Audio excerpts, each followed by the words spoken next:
ये कहानी पति पत्नी के सच्चे प्यार की है। आप अगर चैनल पर नए हो तो कृपया चैनल को सब्सक्राइब कर दें। तो कहानी को ध्यानपूर्वक सुने। एक आदमी ने एक बहुत ही खूबसूरत लड़की से शादी की। शादी के बाद दोनों की जिंदगी बहुत प्यार से गुजर रही थी। वह उसे बहुत चाहता था और उसकी खूबसूरती की हमेशा तारीफ किया करता था।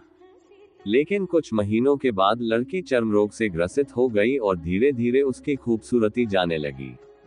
खुद को इस तरह देख उसके मन में डर समाने लगा कि यदि वह बदसूरत हो गई तो उसका पति उससे नफरत करने लगेगा और वह उसकी नफरत बर्दाश्त नहीं कर पाएगी। इस बीच एक दिन पति को किसी काम से शहर से बाहर जाना पड़ा। काम खत्म कर जब वह घर वापस लौट रहा था, उसने अंधे होने का नाटक किया। उसने अपनी पत्नी से कहा, उसने अपनी दोनों आंखें खो दी हैं।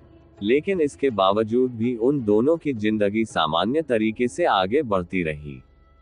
समय गुजरता रहा और अपने चर्म रोग के कारण लड़की ने अपनी खूबसूरती पूरी तरह गंवा दी। वह बदसूरत हो गई, लेकिन अंधे पति को इस बारे में कुछ भी पता नहीं था। इसलिए इसका उनके खुशहाल विवाहित जीवन पर कोई प्रभाव नहीं पड़ा। वह उसे उसी तरह प्यार करता रहा। एक दिन उस लड़की की मौत हो गई। पति अब अकेला हो गया था।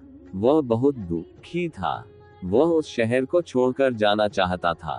उसने अंतिम संस्कार की सारी क्रियाविधि पूर्ण की और शहर छोड़कर जाने लगा।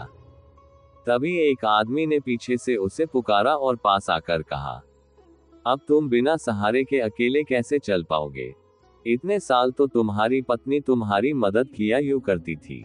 पति ने जवाब दिया, दोस्त, मैं अंधा नहीं हूँ।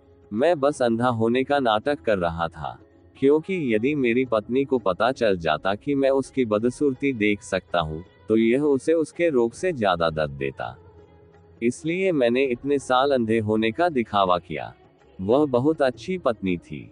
मैं बस उसे खुश रखना चाहता था। खुश रहने के लिए हमें भी एक दूसरे की कमियों के प्रति आंखें बंद कर लेनी चाहिए और उन कमियों को नजरअंदाज कर देना चाहिए।